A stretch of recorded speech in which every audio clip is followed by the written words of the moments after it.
everyone.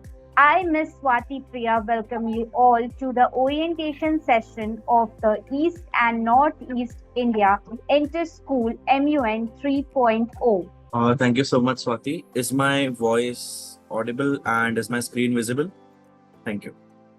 Welcome everyone. I hope you all have started preparing for your countries, for your agendas.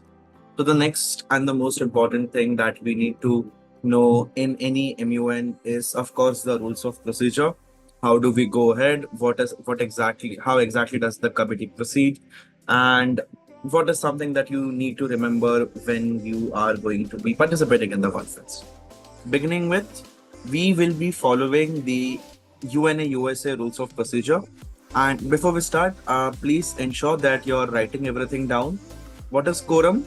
Quorum simply is the minimum number of delegates required in order to begin the session.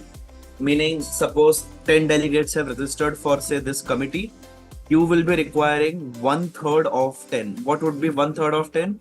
Simple math, 10 divided by 3, whatever the number comes out to be, would be 1/3 number of total delegates who have registered. If these many minimum number of delegates, 1/3 minimum number of delegates are present, we could start with our session. You have three options to vote for the draft resolution. First would be yes, second would be no, third would be you could abstain from voting. Next is present and voting. Now that you're saying that I am present and I'll be voting, meaning that your vote shall count and your vote will make a difference. Meaning you will only have two options to vote only for a draft resolution. That would be either yes. Can anybody tell me what are the three yields in under UNA USA? Please raise your hand first. We can take anybody else. Anybody else apart from Kamya and Pratik? Anybody would like to try? Yes, Kamya, go ahead.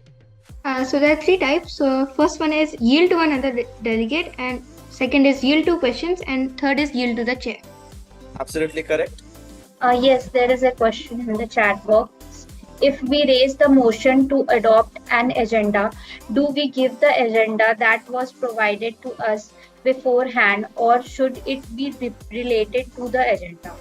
All right. So adopting the agenda basically means that, of course, the agenda that you were given beforehand is the agenda that you have to adopt. We do this procedure so that we know what is going to be the topic of discussion. You only have to use when you raise the motion for the first time, you have to use the agenda that you were given beforehand, because everyone will be practicing that. After that, only when you're raising the motion for a moderated caucus, you have to simply take agendas that are related to the main agenda. So the first is the point of personal privilege. Now, since this is going to be an online conference, suppose you want to say get out of the meeting for some, say, 30 minutes or some time. You simply raise your hand using the raise hand feature, and you could simply inform your executive board that that I want to leave that I would like to leave this meeting for some time, that I would like to go out of the meeting for some time. My internet is not stable.